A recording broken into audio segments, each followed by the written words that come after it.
வணக்கம் உறவுகளே. நேற்று வந்து ஒரு 2 வீடியோ போட்டிருந்தேன்ல. அந்த வீடியோவுக்கு எனக்கு வந்து சந்தோஷப்படுறதா இல்லை வந்து வருத்தப்படுறதா அப்படின்னு தெரியல. நிறைய பேர் கமெண்ட் பண்ணியிருந்தீங்க. ஆனால் இதை வந்து நான் நல்ல முறையில் அந்த வீடியோ போடும்போது எனக்கு அந்த கமெண்ட் இல்லை. உண்மை சொல்ல போனேன்னா அதுதான். நான் நல்ல முறையாக வீடியோ போடும்போது எனக்கு வந்து நிறைய பேர் வந்து அதில் கமெண்ட் பண்ணியிருந்தீங்க. புதுசாகவும் நிறைய பேர் வந்திருந்தீங்க, சப்போர்ட்டிவாகவும் இருந்தீங்க. ரொம்ப வந்து சந்தோஷமாக இருக்குது. ஆனால் அதையும் தாண்டி நான் சந்தோஷமாக ஒரு வீடியோ போடும்போது அதுக்கு வாழ்த்து சொல்கிறதுக்கும் தயங்குறீங்க. சரி இருக்கட்டுங்க. ஆனால் நீங்கள் நேற்று வந்து நான் உண்மையிலே வந்து அதாவது என்ன சொல்லலைன்னா, அழுத பிள்ளை தான் பால் குடிக்கும். அதே மாதிரி தான் நம்ம அழுது நம்ம கஷ்டத்தை சொன்னால் மட்டும்தான் சிலருடைய மனசு இறங்குது. அதாவது மனசு இறங்குது.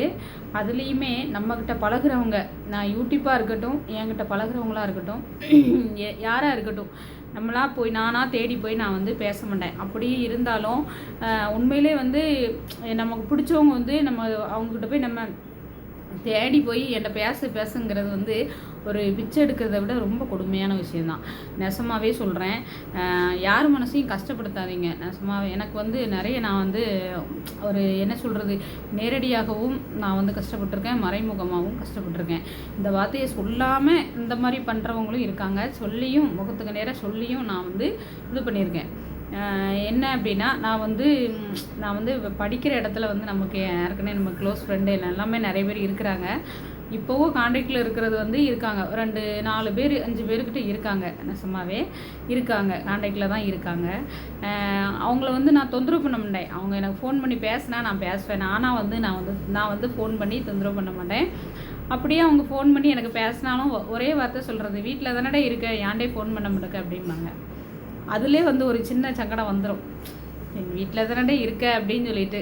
வீட்டில் தான் இருக்கேன். ஆனால் அந்த வீட்டில் இருக்கிறதையும் சும்மாவே எனக்கு இருக்க முடியாது. ஏதாவது பண்ணிகிட்டே இருப்பேன். நான் வந்து பகலில் வந்து படுக்க மாட்டேன், தூங்க மாட்டேன். பகலில் தூங்கினா வெயிட் போட்டுருமோ அப்படின்னு சொல்லிட்டு பகலில் வந்து அதாவது மதியம் வந்து நான் படுக்க மாட்டேன். சாப்பிட்டுட்டு தூங்குற பழக்கம்லாம் இல்லை. ஏதாவது நோண்டிக்கிட்டு, ஏதாவது ஒதுங்க வச்சுக்கிட்டு, ஏதாவது ஒன்று பண்ணிக்கிட்டே இருப்பேன். அப்படி இருந்துமே நமக்கு வந்து அந்த வார்த்தைகள் கேட்கும்போது கொஞ்சம் கஷ்டமாக இருக்குது. சரி, எல்லோரும் வீட்டில் இருக்காங்க, என்ன சிஸ்டர் நீங்கள் இப்படியெல்லாம் புலம்புறீங்க?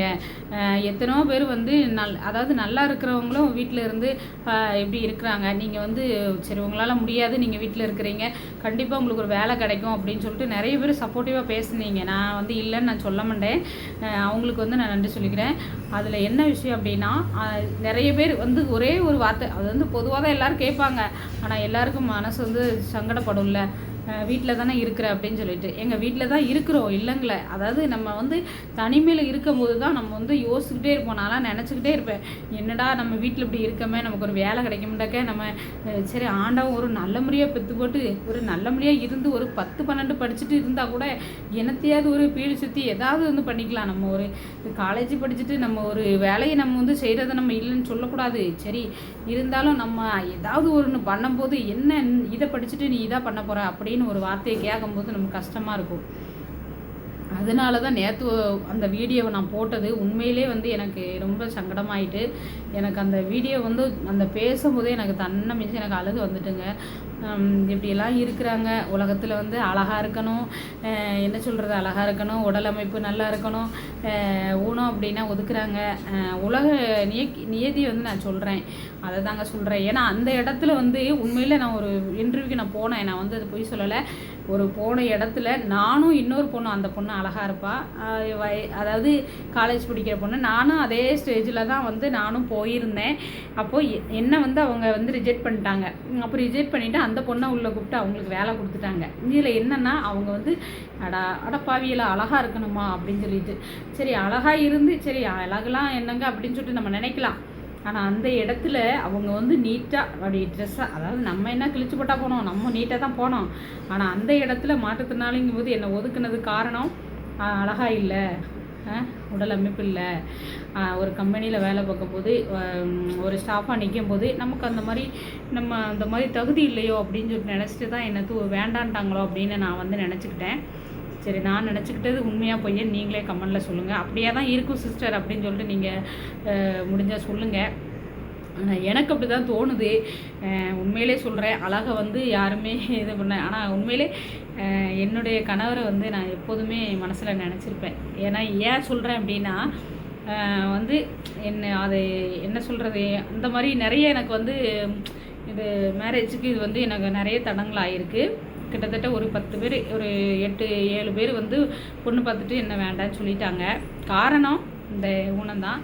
சரி இருக்கட்டும், அதாவது நான் ஒரு வேலையில் இருந்துருந்துச்சா நான் எந்த ஒரு இதுலேயும் எனக்கு வந்து கழிச்சிருக்க மாட்டாங்க. ஆனால் நான் வேலையில் இல்லை அப்படிங்கும்போது தான் நான் வந்து என்னை வந்து கழிச்சிட்டாங்க. ஆனால் அதுலேயும் என்னோட வீட்டுக்காரங்க வந்து பார்க்க வரும்போது நான் அந்த பொண்ணை தான் கெட்டுவேன், எவ்வளோ கஷ்டம் வந்தாலும் நான் தாங்கிக்குவேன், நான் அவளுக்கு முடியாத வேலையில் கூட நான் செஞ்சுக்குவேன் அப்படின்னு சொல்லிட்டு என்னைய கல்யாணம் பண்ணிட்டு வந்தாங்க. அப்போ இது எனக்கு ரொம்ப சந்தோஷமாக இருந்துச்சு. ஆனால் நேற்று எனக்கு என்ன அப்படின்னா, ஒருவேளை எனக்கு இவளுக்கு கவர்மெண்ட் வேலை கிடைக்கும், இவளுக்கு ஒரு கவர்மெண்ட் வேலை கிடைக்கும் அப்படின்னு நினச்சி தான் என்னை கல்யாணம் பண்ணிட்டாரோ அப்படின்னு சொல்லிட்டு நினச்சிட்டு என் வீட்டுக்கார்ட்ட அந்த வார்த்தையை நான் கேட்டேங்க. அவங்க சொன்னாங்க, உனக்கு கவர்மெண்ட் வேலை கிடைக்கும், அப்படி கிடைச்சிரும் இப்படி கிடைச்சிரும், நான் உன்னை கல்யாணம் பண்ணலை. எனக்கு வந்து பிடிச்சிருந்துச்சு, இந்த மாதிரி ஒரு கஷ்டப்பட்ட பொண்ணு தான் நமக்கு ஆண்டவன் வந்து நமக்கு தலையில் எழுதியிருக்கான் அப்படின்னு சொல்லிட்டு என் வீட்டுக்கார் சொன்னாங்க. இதுதான் செட் ஆகும் உனக்கு அப்படின்னு ஆண்டவனாக கொடுத்த ஒரு இதுதான் நீ அப்படின்னு சொல்லிட்டு சொன்னோன்னா எனக்கு கண்ணீரும் வந்துச்சு, ஒரு சந்தோஷமும் இருந்துச்சுங்க. நான் அதை நினச்சி உன்னை கல்யாணம் பண்ணலை, நீ அதெல்லாம் நினைக்காத, உண்மையிலே அப்படி இல்லை அப்படின்னு சொல்லிட்டாங்க. அந்த சொன்ன ஒரு வார்த்தை தாங்க என்னை வந்து நேற்று ரொம்ப சங்கடமாக இருந்துச்சு. அதுலேருந்து மீண்டு வர ஒரு காரணம். ரொம்ப சந்தோஷமாக இருந்துச்சு, உனக்கு வேலை கிடைக்கும், நீ ஏன் அப்படி இது பண்ணுற அப்படின்னு அவங்க சொல்லி எனக்கு தோள் தட்டி கொடுத்த ஒரு அந்த கை தான். இப்போ வந்து உங்கள்கிட்ட நான் பேசுகிறேன், சந்தோஷமாக பேசுகிறேன். இனிமேல் அந்த மாதிரிலாம் நான் பேச மாட்டாங்க. அந்த மாதிரி என்ன சொல்கிறது, மோட்டிவேஷனே இல்லாமல் நான் வந்து பேச மாட்டேன். அதுக்கப்புறம் என்ன அப்படின்னா, நேற்று வந்து கமெண்ட் பண்ணியிருந்தீங்க நிறைய பேர், எனக்கு அது சந்தோஷமாக இருந்துச்சு. ஒரு சிலர் வந்து கால் பண்ணாங்க. நான் வந்து எனக்கு அதை என்ன சொல்லுது, அதை சொல்கிறதுக்கு எனக்கு மனசு இல்லை, அதனால தான் நான் ஃபோன் கூட எடுக்கலை. நீங்கள் தப்பாக நினைக்காதீங்க. ஃபோன் பண்ணேன், என் தம்பி ஒரு பையன் ஃபோன் பண்ணான், என் ஃப்ரெண்டு ஒரு பொண்ணு ஃபோன் பண்ணால், நான் எடுக்கலை, தப்பாக நினைக்காதீங்க. அதை நம்ம சொல்கிறதுக்கு எனக்கு அது ஒரு மாதிரி இருந்துச்சு, அதனால் வந்து நீங்கள் தப்பாக எதுவும் நினைக்க வேண்டாம். என்னென்னா, அதாவது இனிமேல் வீடியோ வந்து நான் வந்து ஃபேஸ் காட்டியே நான் போடுறேன். நான் வந்து எழுதினா நான் வந்து எழுதி போட்டால் தான் எனக்கு வந்து கொடுக்க மாட்டாக்கானே. அந்தால தான் சரி, நமக்கு நேரம் கிடைக்கும் போது நான் வந்து பேசுகிறேன். கருத்துக்கள் பிடிச்சிருந்தால் லைக் பண்ணுங்கள், அப்படி இல்லைன்னா நிறை குறைகளை வந்து சொல்லுங்கள். ஏன்னா வந்து எதிரிகள் இருந்தால் தான் வந்து முன்னேற முடியும் அப்படிங்கிற ஒரு வார்த்தையை வந்து கற்றுக்கிட்டேன். சரிங்க, அதனால் வந்து பேசணும், தைரியமாக பேசணும், தைரியமாக இருக்கணும் அப்படின்னு சொல்லிட்டு ஒரு மோட்டிவேஷன் ஃபீல்டு நேற்று வந்துட்டு, அதனால தாங்க இன்றைக்கி ஒரு இந்த லாங் வீடியோவை போட்டுருவோம்னு சொல்லிட்டு நான் போட்டது. எல்லோரும் சப்போர்ட் பண்ணுங்கள். வீடியோ பிடிச்சிருந்துச்சுன்னா லைக் பண்ணி கமெண்ட் பண்ணுங்கள், கண்டிப்பாக கமெண்ட் பண்ணுங்கள். ஓகே சிஸ்டர், ஏதாவது ஒன்று சொல்லுங்கள். சரி, நமக்காக ஒரு 4 உறவுகள் இருக்குது அப்படின்னு சொல்லிட்டு நானும் சந்தோஷப்பட்டுக்கிடுவாங்க. காசாக பண்ணாங்க, சரி கேட்டு இது பண்ணுங்கள். சரி ஓகேங்க, பாய். இந்தா வரேங்க.